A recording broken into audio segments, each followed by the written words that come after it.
kita membandingkan diri kita dengan orang-orang lain, atau nggak usah diri kita deh, kita membandingkan nasib orang beriman dengan nasib orang yang tidak beriman, sama-sama menggunakan dunia. Padahal Allah tidak banyak berjanji urusan dunia kepada orang beriman. Kalau mau ngebandingin, bandingkanlah orang beriman itu dengan akhirat dan orang yang tidak beriman dengan dunia. Dia dapat apa di dunia, kita dapat apa di akhirat, itu baru imbang perbandingannya. Kalau kita ngebandingin dia dapat apa di dunia, saya dapat apa di dunia, itu perbandingan yang gak matematis menurut Islam, gak logis menurut iman. Baru logis kalau kita ngebandingin, dia orang misalnya riba, terus dia bisa beli aset sekian, saya nggak riba, dapat apa nanti di akhirat, itu baru logis tuh menurut iman.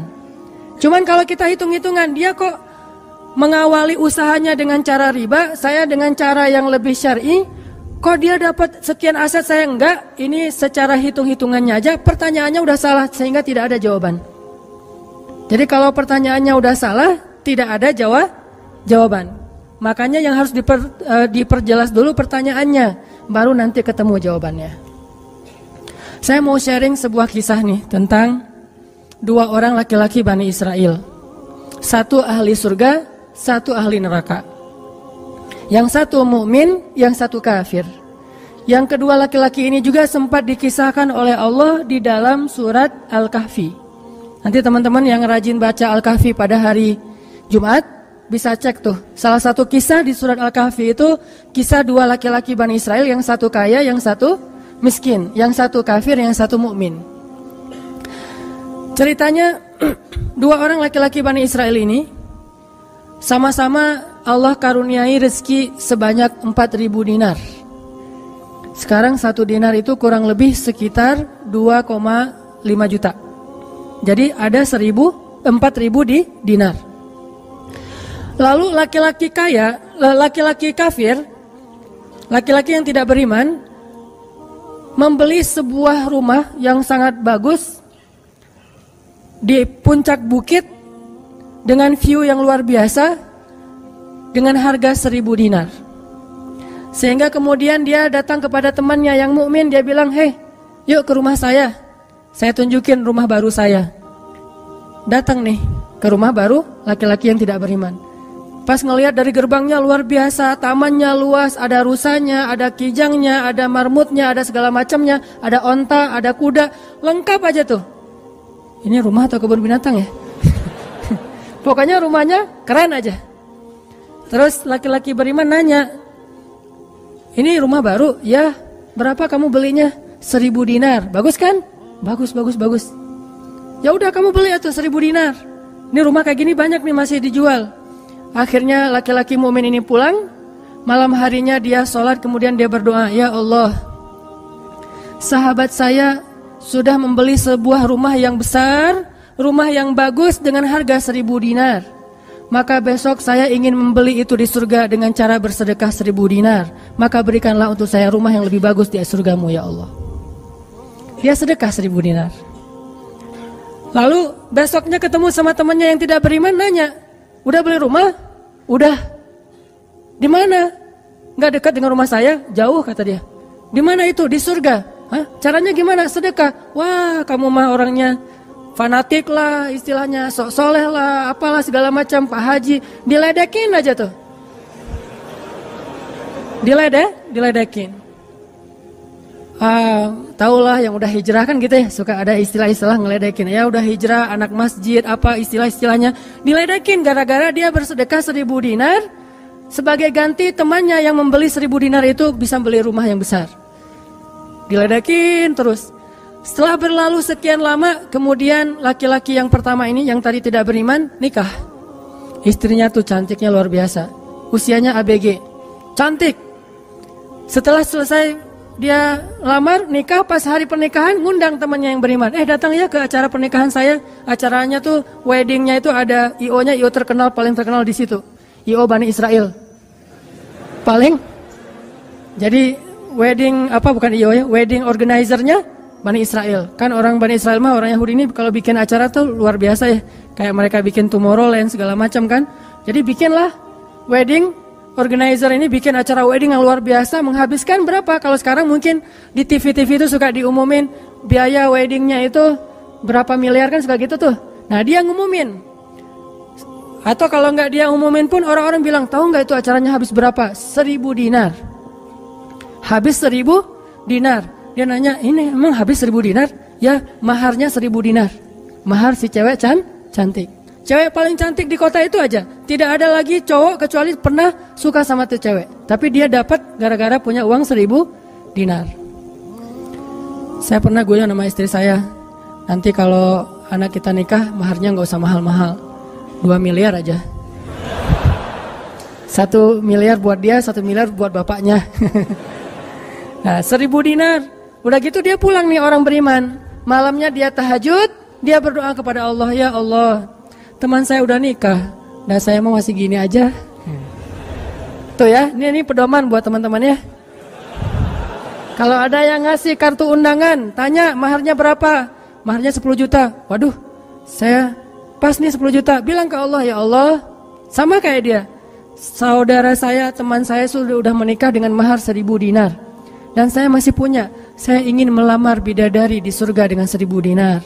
Nikahkanlah saya dengan bidadari paling cantik di surga, ya Allah. Ini 1.000 dinarnya, sedekah 1.000 dinar. Temannya punya anak, tanya pas lagi reuni SMP gitu ya. Lagi reunian tanya, kok masih sendiri aja? Enggak sendiri, cuma gak dibawa. Itu trik menjawab pertanyaan yang nyelekit tadi. Loh kok kamu sendiri? Nggak ditemenin sama si dia? Enggak, lagi nggak enak badan. Nggak dibawa katanya. Loh kok nggak dibawa? Soalnya masih di surga. Udah aja. Oh di surga gimana caranya? Sedekah 1.000 dinar. Wah lo benerannya keterlaluan lo. Udah habis-habisan dibully. Dibully habis-habisan gara-gara dia nggak melamar cewek dengan 1.000 dinar, malah pakai sedekah untuk melamar bidadari hurul ain. Baca surat Ar-Rahman paragraf terakhir tentang hurul ain. Fihinna qasiratut tarfi lam yatumithunna insun qablahum wala jan. Gak ada manusia yang kayak gitu. Qasiratut tarf, cewek yang matanya besar tapi sayu. Matanya besar tapi sayu. Kalau mata saya kecil, matanya besar tuh. Orang sekarang kan banyak pengen mata besar, sampai diedit dulu di B berapa tuh? Aplikasi teh. Itu. Di Fotoras lah, apalah diedit supaya matanya disobek dikit bagian ininya jadi besar gitu ya. Dikasih eyeshadow, dikasih segala macam supaya matanya besar. Kenapa? Mata besar itu simbol dari kecantikan. Makanya bidadari itu bahasa Arabnya hurul ain, yang matanya besar. Lam yatumithunna insun qablahum walajan. Belum pernah disentuh. Disentuh doang loh ya, bukan yang lain. Cuma disentuh aja, belum pernah oleh manusia dan jin. Murni, asli, original. Belum pernah dilihat oleh siapapun, benar-benar tersimpan. Kannahunnal yaqut wal marjan, seolah-olah mereka itu adalah yaqut wal marjan, mutiara yang wangi. Udah mutiara, wangi pula. Yaqut wal marjan. Bukan Yakult yang diminum sehari, itu ya. Yakult beneran. Ditambah lagi nanti di ayat yang lain, fihinna khairatun hisan. Perempuan yang khairat. Khairat itu artinya banyak anak. Subur. Dan di surga itu orang berkeluarga dan beranak pinak. Sehingga seseorang ketika pengen punya anak langsung punya anak, tidak perlu 9 bulan hamil dan gak perlu juga sesar. Udah aja lahir. Lahir dengan cara yang Allah ciptakan sangat indah, tidak perlu ada wahnan ala wahnin, tidak ada kepayahan demi kepayahan, lahir anak. Dan anaknya bisa pesen, request. Ya Allah, saya pengen anak laki-laki tapi modelnya gini. Nah, bisa. Kalau di dunia kan nggak bisa request, terima aja apa adanya ya. Oh gini, ternyata nggak mirip. Cuma di dunia di akhirat mah bisa request segalanya, sesuatu juga bisa request. Udah aja kayak gitu, hurul ain. Sehingga dia tahu gimana pun cewek ini cantik, tidak pernah bisa mengalahkan satu hurul ain. Seandainya jemari hurul ain, jari kelingking doang dikeluarin dari surga ke dunia, maka cahaya matahari akan tertutup oleh cahaya jari kelingkingnya hurul ain. Kalau hurul ain sempat keluar dari surga, jatuh ke bumi, kau bidadari jatuh dari langit gitu kan ya. Nah, jatuh tuh ke bumi beneran, maka nafasnya, satu kali dia bernafas, semua manusia akan mati karena tergila-gila kepada dia. Harumnya nafas hurul ain. Gak usah dibayangin, ntar makin gak bisa tidur. Sekedar ilustrasi doang nih. Akhirnya dia lamar tuh hurul ain dengan sedekah 1000 dinar. Udah aja sih kayak gitu. Dan dia merasa, alhamdulillah saya lebih beruntung dari dia, saya lebih beruntung dari dia. Gitu matematika mukmin. Baru setelah beberapa tahun, teman yang pertama tadi yang tidak beriman beli kebun yang sangat luas. Lalu ngajak lagi teman yang beriman, yuk ke kebun saya. Kamu udah punya kebun? Udah, datang aja. Kamu tahu nggak nih kebun yang saya beli berapa? 2000 dinar. Kebun korma yang sangat luas, yang di dalamnya ada mata airnya sendiri, yang tidak, seolah-olah tidak ada batas ketika kita memandangnya. Terus sepanjang mata memandang. Kebun kurma yang rindang, 2000 dinar. Lalu laki-laki ini pulang lagi, ya Allah, izinkan saya membeli kebun-kebun surgamu dengan 2000 dinar, karena saudara saya itu udah membeli kebun di dunia. Sedekah lagi 2000 dinar. Terus kayak gitu sampai mereka tua. Yang satu meninggal dalam keadaan kaya raya tapi kafir, yang satu lagi meninggal dalam keadaan miskin tapi beriman. Siapa lebih beruntung? Tergantung matematika yang dipakai. Kalau matematikanya materi duniawi, pasti orang yang pertama yang tidak beriman lebih beruntung. Bisa menikmati dunia habis-habisan sampai hari tuanya. Tapi kalau matematikanya matematika mukmin, Rabbani, maka pasti yang kedua lebih beruntung dari yang pertama. Nanti setelah mereka meninggal, ini ceritanya panjang sekali dan kemudian jadi salah satu tafsir dari Al-Quran surat As-Saffat yang nanti kita baca. Di akhirat, kalau teman-teman tahu, kalau kita baca tafsir itu ternyata ya, di surga itu punya jendela. Kayak rumah punya jendela. Cuman saya nggak tahu seperti apa bentuk jendelanya, karena surga itu kata Nabi, ma la ainun ra'at wa la udhunun sami'at. Yang nggak pernah dilihat oleh mata, yang nggak pernah didengar oleh telinga, yang nggak pernah dibayangkan oleh imajinasi manusia. Yang jelas ada jendela tuh di surga. Nah, jendela ini apa? Jendela ini dipakai untuk mengintip ke neraka. Jadi nanti kalau ada kisah-kisah penduduk surga menyelamatkan orang-orang di neraka, itu lewat jendela itu. Kalau ada cerita penduduk surga dan penduduk neraka berdialog, itu lewat jendela itu. Bukan keluar dulu, sama-sama keluar terus ada ruangan khusus dialog gitu, enggak. Atau pakai misalnya Skype gitu ya, nelpon neraka pakai Skype. Tling, lagi disiksa, aduh ada yang nelpon, ntar dulu. Kan enggak ada yang gitu ya.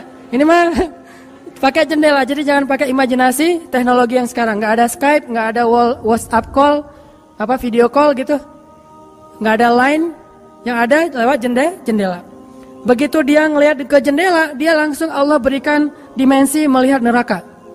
Langsung Allah kasih ruang untuk bisa melihat neraka. Di neraka itu dia akan bertanya kepada malaikat neraka, ngasih kayak kertas gitu, tolong cariin yang namanya ini, cariin. Oh ya, ini masa nggak kenal kayaknya di surga. Emang siapa? Hananataki. Penduduk malaikat neraka mah nggak kenal. Amin. Aminin atuh. Mudah-mudahan semua kita tidak dikenal di neraka. Dikenal di surga insya Allah. Kalau ini mah nggak boleh heureuy. Ini serius nih mah. Udah aja ngasih nama gitu ya ke malaikat penjaga neraka. Kenal nama ini nggak? Oh ntar dulu nanya ke yang lain. Kenal nama ini nggak? Wah ada tuh yang di pojok sana tuh lagi dihabis-habisin sama malaikat. Udah malaikat yang itu bawain sini gitu. Pas dibawain ternyata itu adalah laki-laki tadi yang di dunia saling bersaing dalam memperkaya diri. Satu memperkaya diri di dunia ya, satu lagi memperkaya diri di akhirat. Bro, gimana nasib lo sekarang? Waduh, saya sekarang disiksa segala macam, dia ngaku kesalahannya. Lah kamu gimana? Dulu kamu katanya beli rumah di surga, terus nikah di surga, terus beli kebun di surga, udah dapat. Wah, bukan dapat lagi. Ternyata 1000 dinar itu bukan satu istana loh bro. 1 dinar itu sekian ribu istana. Sekarang saya 1000 dinar, bayangin aja. Hah gitu, makin sakit kan ya. Makin nelangsa, makin stres. Udah di neraka stres pula, stroke lagi, kena kejang-kejang gitu. Nggak di neraka kejang-kejang aja nggak enak, stroke nggak enak, apalagi udah stroke-nya di neraka kan lebih nggak enak tuh. Orang kena penyakit jantung di dunia nggak enak, ini penyakit jantungnya di neraka lebih nggak enak lagi. Ini mah imajinasi saya. Sesuai dengan di Al-Quran surat As-Saffat, dialog antara penduduk surga dan penduduk neraka. Inilah teman-teman matematika untuk mengukur siapa lebih beruntung. Sehingga kita tidak perlu bertanya, kenapa? Why? Saya udah hijrah kok makin susah hidup saya. Dunia itu, akhirat enggak. Kalau kita mengukur amal kita hanya dengan dunia, kita bakal sering kecewa karena Allah tidak menilai dunia ini bahkan lebih ringan daripada 11 sayap nyamuk. Seandainya kata Nabi dunia ini di mata Allah ada harganya, pasti Allah gak mau ngasih dunia kepada orang yang tidak beriman, gak mau. Berhubung dunia ini tidak ada nilainya, Allah kasihlah kepada orang yang tidak beriman. Sedangkan yang bernilai, Allah simpan untuk orang yang beriman dan sabar. Pakai kacamata Rabbani, cara pandang Allah Subhanahu Wa Taala. Sehingga ketika kita hijrah, kita minta tolong kepada Allah urusan dunia, tetapi kita yakin kalau kita istiqomah, ikhlas, maka di akhirat wa ma indallahi khair. Itu harus jadi mantra yang kita ulang-ulang tuh. Kalau teman-teman lagi cemburu dengan dunia seseorang, bilang wa ma indallahi khair. Apa yang ada di sisi Allah lebih baik. Udah enggak jadi cemburu tuh. Saya pakai itu sebagai terapi buat diri saya sendiri. Kalau saya lagi ada rasa kayak kepengen apa yang orang punya, ada rasa iri, ada rasa cemburu, ada rasa kayak merasa orang lain lebih beruntung dari kita, saya selalu pakai mantra wa ma indallahi khair, wa ma indallahi khair, wa ma indallahi khair. Sehingga hilanglah rasa cemburu itu. Apa yang ada di sisi Allah lebih baik, apa yang ada di sisi Allah lebih baik, apa yang ada di sisi Allah lebih. Walal akhiratu khairul laka minal ula, wal akhiratu khairu wa abqa. Akhirat lebih baik bagimu dan daripada dunia. Akhirat lebih baik dan lebih kekal. Itu aja yang kita ulang-ulang mantranya. Wa ma indallahi khair. Udah aja senyum. Kita yang istiqomah gini-gini aja, orang lain yang tidak istiqomah yang sudah melenceng jadi gitu. Ya udah, apa yang di sisi Allah lebih baik. Ada yang gara-gara misalnya dukun bertindak jadi nikah. Kita bertindak sendiri enggak nikah-nikah misalnya ya. Ya udah aja, wa ma indallahi khair. Dan apa yang ada di sisi Allah itu bukan hanya akhirat tetapi juga dunia. Cuman Allah tidak memberikannya dalam waktu yang segera kepada mukmin karena Allah ingin melihat dulu ketabahan, kesabaran dan keistiqomahan kita. Matematika itu coba kita pakai dalam hidup. Kayak saya pernah dulu banget awal-awal saya di Bandung masih senang usaha-usaha gitu sebelum ada dakwah. Kan pertama saya masuk ke Bandung bukan berdakwah. Lama-lama setelah lelah berusaha akhirnya berdakwah. Karena nggak mendapatkan kebahagiaan hanya dengan harta. Kan dulu saya pernah usaha bisnis pulsa yang saya pernah cerita. Ada 60 cabang pulsa saya di Bandung. Terus naik lagi bisnis jual beli mobil bekas.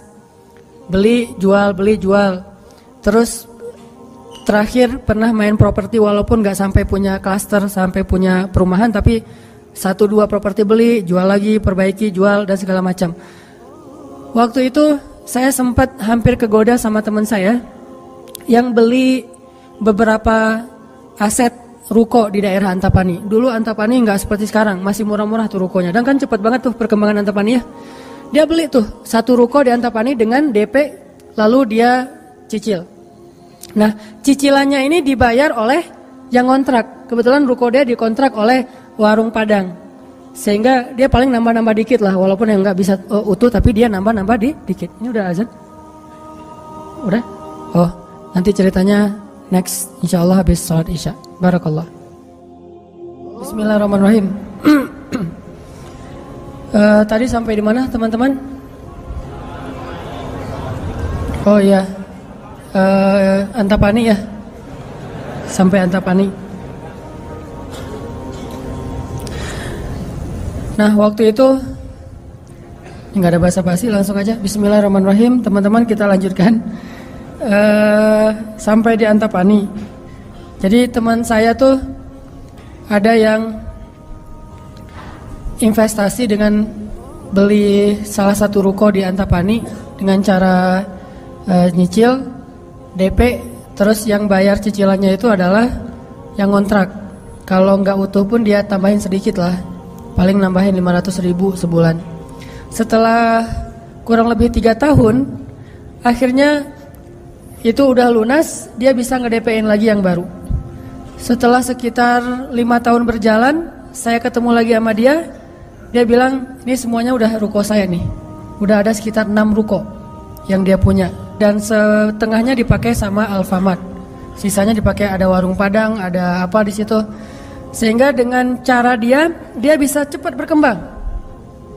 Saya di awal menganggap diri saya itu agak-agak idealis. Anggapan pertama, waduh saya ini kayaknya terlalu idealis kali ya gitu. Mulai galau kan, mulai tidak istiqomah. Jangan-jangan saya terlalu kaku nih dalam agama. Lagi nyari-nyari dalil mana nih yang membolehkan gitu kan ya. Biasalah apalagi ustadz kan bisa ngotak-ngatik gitu kan. Sampai bisa menemukan dalil boleh, tapi nggak nemu. Akhirnya yang bisa menguatkan hati apa? Wa ma indallahi khair. Apa yang ada di sisi Allah lebih baik. Kalau mau kayak gitu mungkin sekarang saya udah punya juga beberapa ruko. Tapi karena nggak bisa dengan cara seperti itu, akhirnya ya punya itu aja dan tidak berkembang secara duniawi. Tetapi saya yakin mudah-mudahan dengan itu kita berinvestasi di akhirat. Makanya ini matematika harus jadi pola pikir kita, harus jadi mindset, persepsi kita dalam hitung-hitungan amal.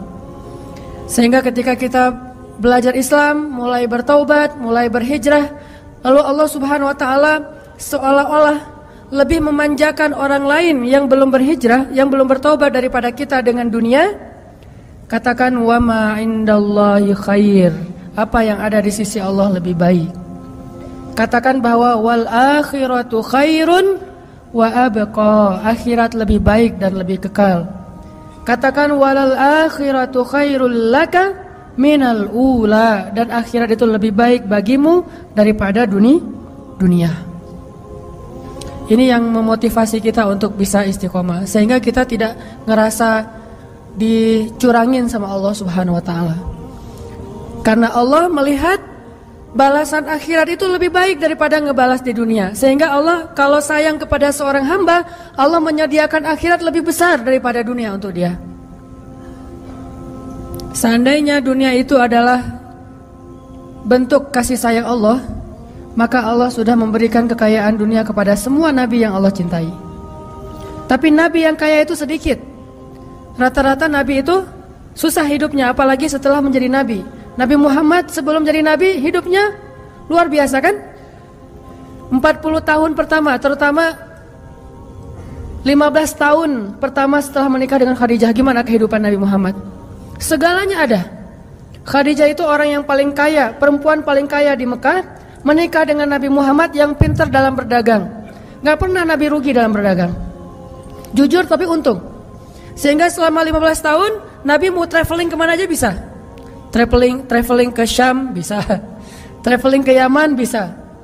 Syam dan Yaman itu jarak yang cukup jauh. Mau ngapain aja bisa. Punya ternak yang sangat banyak, punya kebun kurma yang luas sekali dan segala macam. Rumahnya rumah terbaik di kota Mekah. Hidup selama 15 tahun dalam kenikmatan. Begitu jadi nabi, langsung kayak terjun payung, cepat sekali. Sampai akhirnya Khadijah wafat ketika Nabi masih di Mekah dalam keadaan hampir tidak punya warisan apa-apa.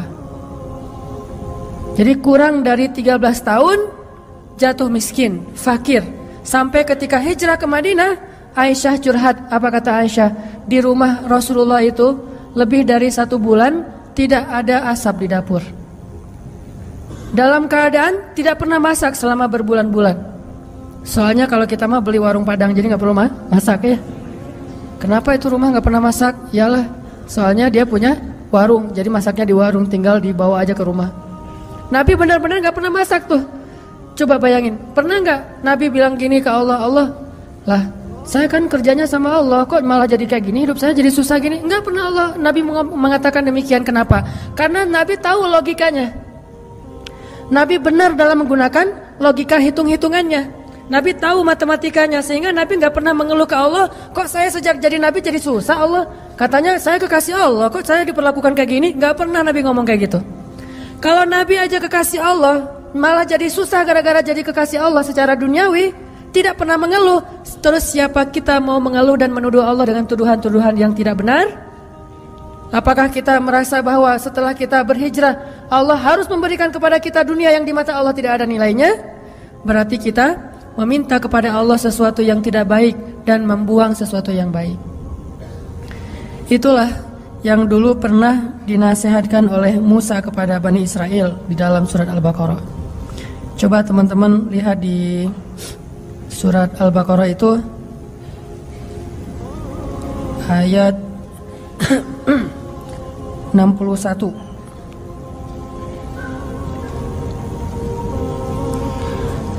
A'udzu billahi minasy syaithanir rajim.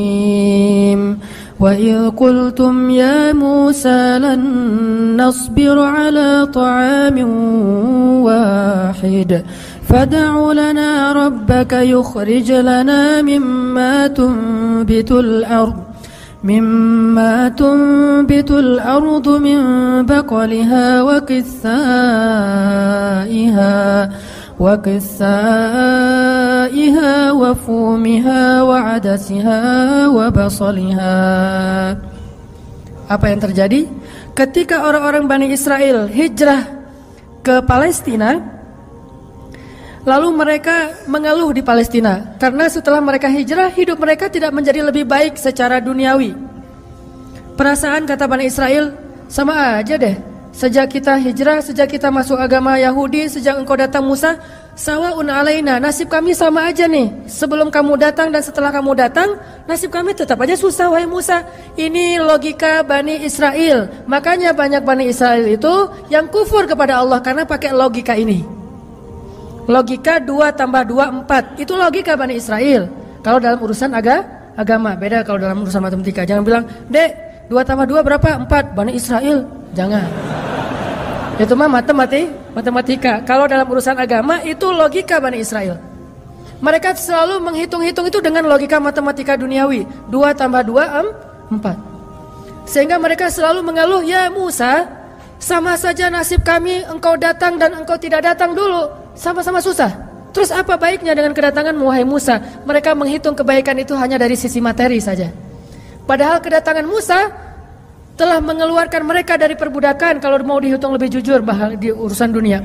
Kedua, dengan kedatangan Musa, mereka akhirnya diselamatkan dari kejahatan dan kekejaman Firaun yang membunuh anak laki-laki mereka dan memperbudak anak perempuan. Apakah mereka lupa? Afala ta'qilun ya Bani Israel? Tidakkah kalian berpikir wahai Bani Israel? Ditambah lagi dengan janji Allah untuk Bani Israel. Allah bukakan langit dan bumi untuk Bani Israel. Bayangin Bani Israel lagi hijrah nih dari Mesir ke Palestina. Di tengah jalan haus. Musa haus ngadu. Hashtag semuanya viral. Haus Bani Israel. Hashtagnya haus. Akhirnya Nabi Musa berdoa kepada Allah, "Ya Allah, beri mereka air." Keluarlah mata air satu untuk Bani Israel yang ada 12 suku. Berapa? 12 gitu? Lupa Ya gitu deh. Oh ini nih. Ya 12. Isnata asyara aina. 12 suku. Pakai satu mata air. Udah gitu karena Bani Israel ini orangnya gak bisa teratur hidupnya. Suka gak bisa ngantri, gak bisa teratur, gak sabaran. Pokoknya tamak aja. Begitu keluar satu mata air, mereka ada 12 suku berantem. Ini gua duluan nih. Siapa lo? Rame aja antara Bani Israel. Cuma bahasanya saya gak ngerti Ibrani. Bukan siapa lo. Udah aja gitu, rame sesama Bani Israel. Akhirnya mereka ngeluh lagi, "Musa, masa sih satu mata air? Nih rebutan nih, daripada kita nanti rame, daripada putus silaturahim, doain dong minta 12 mata air." Nabi Musa berdoa lagi. Akhirnya keluar 12 mata air. Dimanja banget sama Allah. Udah keluar 12 mata air, mereka minum. Jalan lagi, "Musa, dari kemarin kita makannya perasaan roti wae. Gak ada daging gitu Musa?" Nanya daging. Ini kayaknya nih buffetnya gak internasional nih, Asian food gitu, nasi gitu ya. Saya pengen sekali-kali dong Musa cari yang buffet yang international food gitu.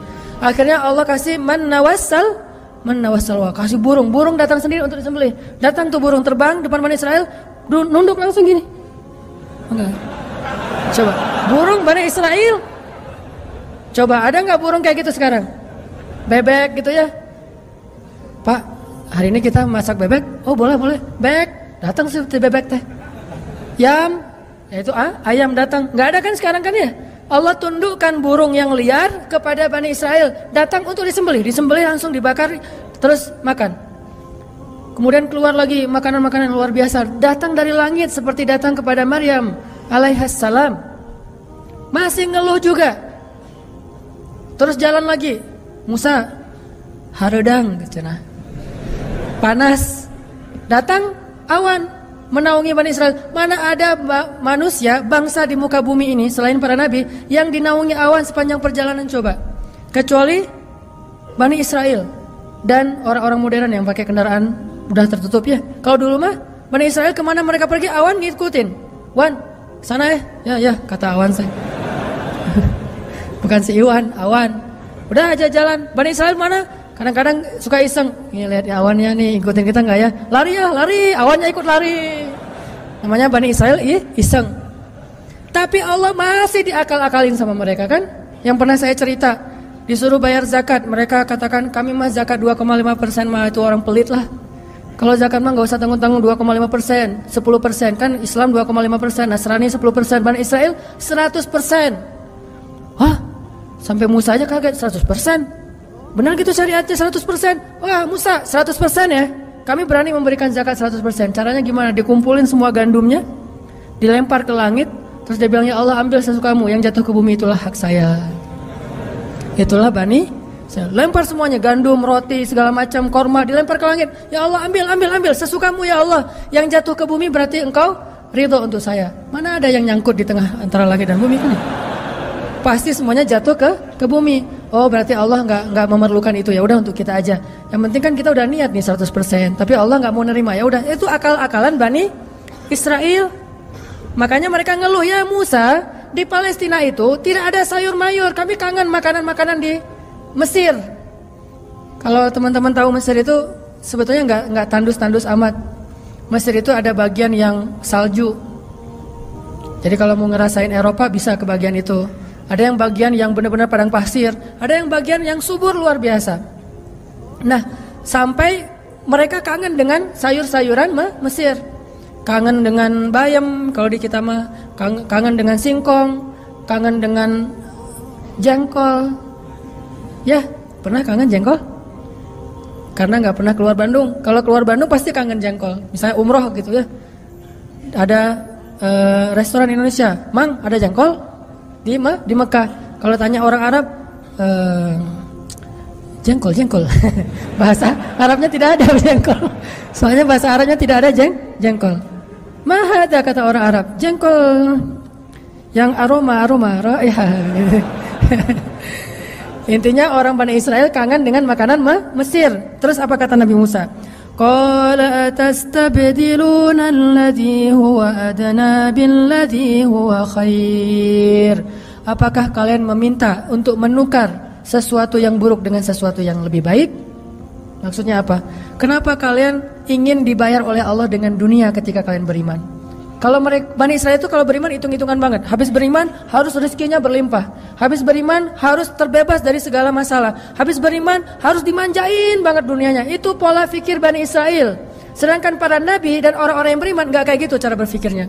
Setelah beriman Allah uji, maka mereka mengatakan, ini untuk melihat apakah saya jujur dalam iman atau munafik. Seperti kata Bilal, ketika Bilal beriman, dengan qadarullah dia ketahuan imannya oleh tuannya Umayyah bin Khalaf. Lalu disiksa oleh Umayyah bin Khalaf. Setelah disiksa berhari-hari, Umayyah ngomong gini, Bilal, mana Tuhan kamu? Coba lihat tuh, kamu disiksa-siksa, Tuhan kamu gak pernah ngebelain kamu, Muhammad juga gak pernah ngebelain kamu. Jadi kamu tuh sebetulnya kasihan, tinggal sendiri, gak pernah dibelain oleh siapa-siapa. Kalau gak saya nyelamatin kamu, kamu akan celaka, wahai Bilal. Apa kata Bilal? Ya Umayyah, udah gak bilang lagi Tuhan, dia mah udah beriman. Gak ngomong lagi Tuhan, gak ngomong lagi gitu. Kalau saya diuji atau disiksa karena keimanan saya, itu berarti Allah ingin melihat kesabaran saya. Maka kalian akan melihat sabar saya lebih kuat daripada sabarnya orang Arab. Karena orang Arab Mekah itu terkenal dengan keteguhan dan kesabarannya. Saya akan lebih sabar daripada laki-laki Arab dan akan lebih kuat daripada gunung Uhud. Bilal tahu itu. Jadi bukan, ya juga ya Umayyah, udah deh balik lagi aja kayak dulu. Enggak, Bilal mah gak ngomong kayak gitu. Kan orang suka pundung gitu ya, pundung fisabilillah. Baru hijrah Allah kasih ujian pundung. Aduh, sama aja udah hijrah nggak hijrah tetap aja nggak bisa dapat jodoh. Gitu kan. Akhirnya udahlah sekalian kayak dulu aja. Aduh sama aja, ternyata udah rajin ngaji belum kelihatan juga ke atas, masih aja nggak ada yang kecantol misalnya kan ya.